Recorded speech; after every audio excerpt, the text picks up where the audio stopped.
Well, now that it's been just about a year since this Bullet Bottled and Bond was released last February 2025, figured it was time to revisit it. This bottle's been sitting around almost as long as that period of time because I got this and actually found this pretty early on, which is rare for a lot of new releases in New Jersey. But I did find it pretty early on. It's been sitting around halfway down. If you've watched previous videos, just Bullet in general does not thrill me as a brand, specifically as a neat sipper. The regular original Bullet, just absolutely really do not like that as a neat sipper on its own. Although it does go good in a cocktail, it makes a good old fashioned and a good Manhattan. I do have this barrel strength Bullet, which is around 121.8 proof or something like that. Better than the regular one, but still just plenty of barrel strength better. In fact, Benchmark Full Proof, which is $23, more than about half the price of this, beat this out in a blind.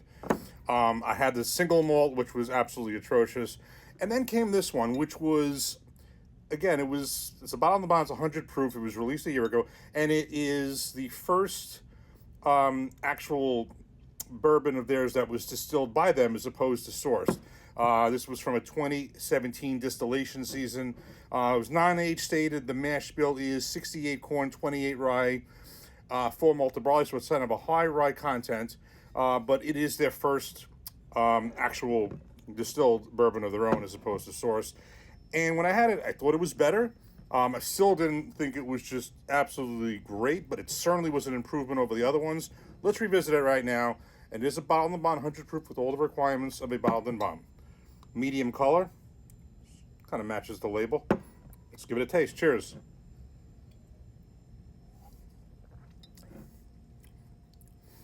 Well, I will tell you something. It was good before, certainly, better than the other ones. I think, as is the case with a lot of bourbons that sit around a while, I think this improved. It improved just by sitting around halfway down. And I've also done videos on how long to leave a bourbon sitting around, a bottle of whiskey in general. I think when it gets to the 3/4 down, it's time to finish it up. Bourbon can stay, a while, as long as it's in a cool, dark climate, proper conditions. Halfway down is still okay. It can stay a while more. This has been, close to a year. I got it pretty early last year. I hate to use the word smooth, but it does taste, it has a smoother mouthfeel to it than it did originally. I think it actually drinks, believe it or not, I think it drinks under its proof. It drinks like a proof more in the 90s. I will tell you that this improved. Still, I mean, it's not something for me. I don't think this is a rebuy for me.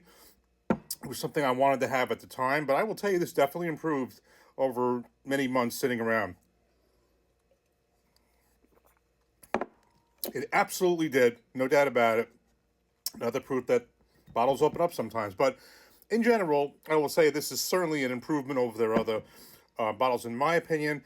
The one I haven't had in a long time, which actually I recall being not bad, was the 10-year. And that was a long time ago. And I also hear the single barrels are very good. They have a single barrel occasionally in Wegmans. I might want to pick it up. But Bottled and Bond, again, this is what stands out for Bullet is this is their own distillate. This is distilled by them, as opposed to sourced.